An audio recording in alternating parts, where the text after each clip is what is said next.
റിസർമി.ന്റെ പുതിയൊരു റിവ്യൂയിലേക്ക് എല്ലാവർക്കും ഹാർദവമായ സ്വാഗതം. ഞങ്ങളുടെ ഈ ഒരു ചാനൽ നിങ്ങൾ ആദ്യമായിട്ടാണ് കാണുന്നതെങ്കിൽ ചാനൽ ഒന്ന് ചെക്ക് ചെയ്ത് കഴിഞ്ഞാൽ നിങ്ങൾക്ക് ഒരുപാട് റിസോർട്ടുകളുടെ റിവ്യൂസ് ഇതിൽ കൊടുത്തിരിക്കുന്നത് കാണാൻ സാധിക്കും. അതുകൊണ്ട് തന്നെ നിങ്ങൾക്ക് ഇതിൽ കൊടുത്തിരിക്കുന്ന ഏതൊരു റിസോർട്ടും വളരെ ധൈര്യത്തിൽ ബുക്ക് ചെയ്യാം. എങ്ങനെയാണ് ഞങ്ങൾ ഇതിൽ റിവ്യൂസ് അപ്ലോഡ് ചെയ്യുന്നതെന്ന് ചോദിച്ചു കഴിഞ്ഞാൽ ഓരോ റിസോർട്ടുകളും കൃത്യമായിട്ട് വിസിറ്റ് ചെയ്യുകയും അവിടെയുള്ള എല്ലാ സർവീസുകളും കൃത്യമായിട്ട് ചെക്ക് ചെയ്ത് എല്ലാം പ്രോപ്പറാണെന്ന് ഉറപ്പ് വരുത്തിയ ശേഷം മാത്രമാണ് ഇതുപോലെ റിവ്യൂ ആയിട്ട് അപ്ലോഡ് ചെയ്യുന്നത്. അതുകൊണ്ട് നിങ്ങളുടെ ഫാമിലി ആണെങ്കിലും ശരി, നിങ്ങളുടെ ഫ്രണ്ട്സ് ആണെങ്കിലും ശരി, ധൈര്യമായിട്ട് നിങ്ങൾക്ക് ഈ ഒരു ചാനൽ അവർക്ക് സജസ്റ്റ് ചെയ്ത് കൊടുക്കാനും സാധിക്കും. കുറുവ ഐലൻഡിൽ നിന്നും ഏകദേശം 2 കിലോമീറ്റർ ട്രാവൽ ചെയ്ത് കഴിഞ്ഞാൽ വളരെ നല്ല ഒരു ഗ്രാമത്തിൻ്റെ ഭംഗിയും അതേപോലെ ചെറിയൊരു ഫോറസ്റ്റ് ആംബിയൻസ് ഒക്കെ എൻജോയ് ചെയ്യാൻ സാധിക്കുന്ന ഒരു 11 റൂമുകളോളം വരുന്ന ഏകദേശം 44 മെമ്പേഴ്സിന് വളരെ കംഫർട്ടബിളായിട്ട് സ്റ്റേ ചെയ്യാൻ സാധിക്കുന്ന ഒരു അടിപൊളി റിസോർട്ടിൻ്റെ റിവ്യൂ ആണ് നമ്മളിന്ന് ചെയ്യാൻ പോകുന്നത്. നമുക്ക് ആദ്യം ഇവിടുത്തെ ഔട്ട്ഡോർ ആക്ടിവിറ്റീസ് ഒക്കെ ഒന്ന് കണ്ടിട്ട് നേരെ റൂമിൻ്റെ ഫെസിലിറ്റീസും മറ്റു കാര്യങ്ങളിലേക്കും പോകാം. ഈ ഒരു പ്രോപ്പർട്ടിയുടെ ഉള്ളിലേക്ക് കയറി വരുന്ന സമയത്ത് തന്നെ റിസപ്ഷൻ്റെ നേരെ ഫ്രണ്ടിലായിട്ട് നിങ്ങളുടെ വാഹനങ്ങളൊക്കെ പാർക്ക് ചെയ്യാൻ ആവശ്യമായിട്ടുള്ള വളരെ കംഫർട്ടബിൾ ആയിട്ടുള്ളൊരു പ്ലേസ് നിങ്ങൾക്ക് കാണാൻ സാധിക്കും. പിന്നെ ഈ ഒരു പ്രോപ്പർട്ടിയുടെ പ്ലസ് പോയിൻ്റ് എന്ന് പറയുന്നത് നേരെ ഫ്രണ്ട് സൈഡിലായിട്ട് നിങ്ങൾക്ക് നല്ല വിശാലമായിട്ടുള്ള ഒരു പാടിയുടെ വ്യൂ ഒക്കെ നിങ്ങൾക്ക് എൻജോയ് ചെയ്യാം. അവിടെ പോയി നിൽക്കുവാണെങ്കിൽ നല്ല തണുത്ത കാറ്റൊക്കെ നല്ല ഫ്രഷ് എയറൊക്കെ ശ്വസിച്ചുകൊണ്ട് നിങ്ങൾക്ക് അവിടെ റിലാക്സ് ചെയ്തിരിക്കാൻ പറ്റും. പിന്നെ ഇവിടെ ഔട്ട്ഡോർ ആക്ടിവിറ്റീസ് എന്ന് പറയുന്നത് സ്വിമ്മിംഗ് പൂളും അതേപോലെ തന്നെ സൈക്ലിംഗ്, ഇതൊക്കെയാണ് ഇവിടുത്തെ മെയിൻ ആയിട്ടുള്ള ഔട്ട്ഡോർ ആക്ടിവിറ്റീസ്. അതിന് പുറമെ ചെസ്സ്, ക്യാരംസ് തുടങ്ങിയിട്ടുള്ള ഇൻഡോർ ആക്ടിവിറ്റീസും കൂടെ അവർ നിങ്ങൾക്ക് വേണ്ടി പ്രൊവൈഡ് ചെയ്യുന്നത്. റിസപ്ഷൻ്റെ തൊട്ട് സൈഡിലായിട്ടാണ് ക്യാരംസ് കളിക്കാനുള്ള ഒരു ഏരിയ അവർ കൊടുത്തിട്ടുള്ളത്. അതേപോലെ തന്നെ റിസപ്ഷൻ്റെ മുകൾ ഭാഗത്തായിട്ടാണ് റെസ്റ്റോറൻറ്റ് വരുന്നത്. ഏകദേശം 20 മെമ്പേഴ്സിന് വരെ അറ്റ് എ ടൈം ഇരുന്ന് ഫുഡ് കഴിക്കാൻ പറ്റുന്ന നല്ല സിറ്റിംഗ് കപ്പാസിറ്റി ഉള്ള ഒരു റെസ്റ്റോറൻ്റാണ് ഇവിടെ കൊടുത്തിട്ടുള്ളത്. ഒരു ഓപ്പൺ ടൈപ്പ് റെസ്റ്റോറൻ്റാണ്. ഇവിടുത്തെ ഫുഡിൻ്റെ സ്പെഷ്യാലിറ്റി എന്താണെന്ന് ചോദിച്ചു കഴിഞ്ഞാൽ വളരെ ഹോംലി ഫ്രണ്ട്ലി ആയിട്ടുള്ളൊരു ഫുഡ് ഐറ്റംസ് ആണ് ഇവിടെ പ്രൊവൈഡ് ചെയ്യുന്നത്. പിന്നെ ബ്രേക്ക്ഫാസ്റ്റും അതേപോലെ തന്നെ ഡിന്നറും ഇവിടെ പ്രൊവൈഡ് ചെയ്യുന്നുണ്ട്. ആ ഒരു പാക്കേജ് ആയിരിക്കും നിങ്ങൾക്ക് തരുന്നത്. ഇനി നമ്മൾ ഇവിടുത്തെ പൂളിൻ്റെ ഭാഗത്തേക്ക് പോവുകയാണ്. ആ ഭാഗത്തേക്ക് പോകുന്ന സമയത്ത് നിങ്ങൾക്ക് ക്യാമറയിൽ കറക്റ്റ് കാണാൻ സാധിക്കും.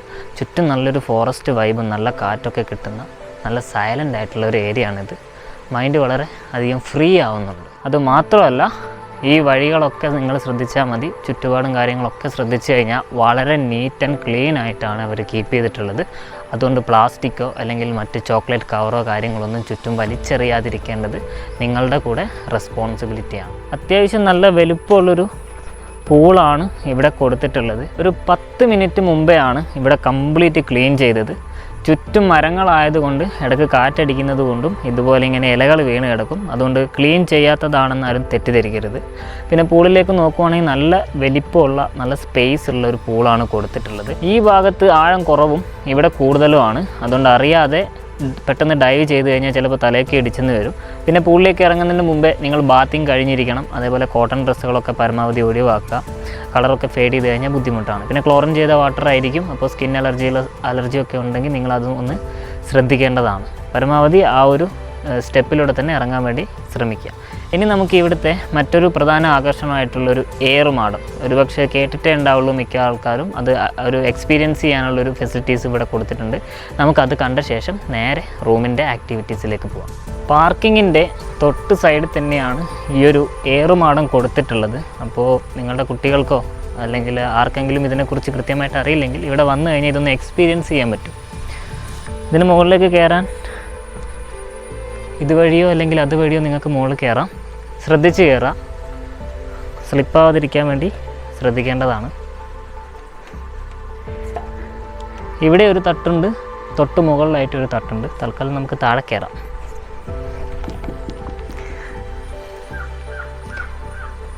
ഇവിടെ നമുക്ക് ഇരിക്കാനും അതേപോലെ തന്നെ ചെറിയൊരു മിനി ടേബിളൊക്കെ ഇവിടെ കൊടുത്തിട്ടുണ്ട്. പിന്നെ റാന്തൽ ടൈപ്പിലുള്ള ഒരു ലൈറ്റാണ് കേട്ടോ ഇവിടെ കൊടുത്തിട്ടുള്ളത്. അത്യാവശ്യം നല്ലൊരു തണുത്ത കാറ്റും പുറത്തുള്ള വയലിൻ്റെ കാഴ്ചയൊക്കെ ഇവിടുന്ന് കാണാൻ പറ്റും. ഇതുവഴിയോ അല്ലെങ്കിൽ അതുവഴിയോ നിങ്ങൾ ഇറങ്ങാം. പേടിയുള്ള ആൾക്കാർ പ്രത്യേകം ശ്രദ്ധിക്കണം കേട്ടോ. അപ്പോൾ ഇവിടുത്തെ കംപ്ലീറ്റ് ഔട്ട്ഡോർ ആക്ടിവിറ്റീസ് നമ്മൾ കവർ ചെയ്തിട്ടുണ്ട്. വീഡിയോ മനസ്സിലാവാത്ത എന്തെങ്കിലും ഉണ്ടെങ്കിൽ ഒന്നും കൂടെ ഒന്ന് മൊത്തമായിട്ട് കാണുക. അതിനുശേഷം അടുത്ത വീഡിയോയിലേക്ക് പോവാം. നമ്മളിനി കാണാൻ പോകുന്നത് ഈ ഒരു റിസോർട്ടിൽ തന്നെ 2 കാറ്റഗറി റൂംസാണുള്ളത്. ഒരു 3 BH അതേപോലെ തന്നെ ഒരു 2 BH. നമുക്കിനി അടുത്ത വീഡിയോയിൽ ആ ഒരു റൂമിൻ്റെ ഫെസിലിറ്റീസും കാണാം.